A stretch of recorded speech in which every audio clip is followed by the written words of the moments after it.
You ever been scrolling through Zillow and see such a good deal on land and you don't understand why it's so cheap? Today we're going to dive into utility costs and why that cheap land probably listed for that amount of money.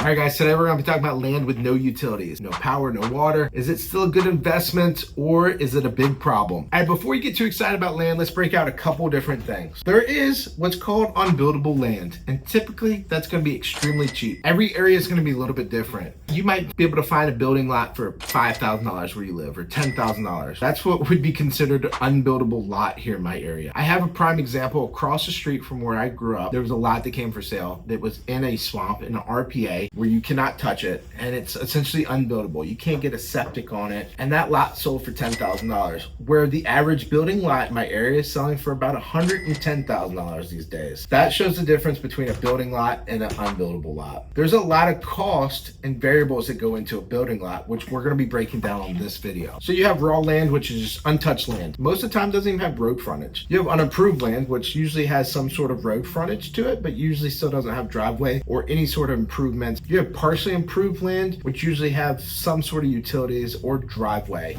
These all matter when we're talking about qualification if you're getting financing. And then you have approved land, which there's different ratings, I guess you want to say. Every class is going to be a little bit different, but it could be you have your driveway already cut in, you have your culvert already cut in, you have power already there. It could be an old house that burned down. We see that from time to time, and septic and well are still there and they're still good. That's what we would consider improved land. So from loan qualification, the lender is going to ask you, is there any improvements to this land? All those would be considered improvements, and now you're talking about improved land. It matters for your down payment. Typically, if there's more improvements, they allow you to go lighter on the down payment. Rough numbers, no improvements, you need 35% down. If there's improvements, maybe 15 or 20% down. So why is that land cheap? There's a couple different factors that come to me. One being access. If we don't have clear access to that property, that's a big issue. You talk about properties that are landlocked and you can't get access to, you need to go talk to a lawyer, because that is above my pay grade. Other things that come to mind too are RPAs or wetlands, swamps, rivers, creeks. We have the Chesapeake Bay Act. Anytime you touch water in Virginia, it's a big problem. It's a big deal. That could make a property unbuildable if we can't get to the buildable site to it because, again, those wetlands. And if not, there's big fines and big fees to get to those kind of areas. The third one, driveway. First and foremost, you have to get to the property. Now, every driveway is going to cost a little bit different depending on what you need to get to. If we're thinking about just a standard old 100-foot driveway. Now, if you got to start putting in a road infrastructure to build a long driveway, you're talking about thousands of dollars. A buddy of mine just got a quote on a 1,500-foot driveway just to get new gravel put on it. It was $28,000. Sometimes you'll just have an easement where you have the right to go through the other people's property to get to it. But that is one cost that you need to make sure is very clear in the title work and the deed to make sure everything's good. And then also then confirmed with some sort of survey to make sure you guys are putting the driveway in the right spot. Second cost that I can come up with is usually your clearing. If we were thinking about building an old cutover and it's just underbrush, well, then you bring a mulcher in. A mulcher is going to run somewhere in the ballpark of $200, $300 an hour, and we're talking about a couple hours, you'll have a nice home site cleared and ready to go. If we're talking about gigantic mature hardwoods, you could very easily spend 7 to 10 grand on per acre to clear that and get the trees out of there. And this is all things really as a homeowner you're not going to be doing, but as your builder and contractor that's moving the dirt, they're going to be bidding this for you. And then you have utilities. The three big ones that I can think of are water, sewer,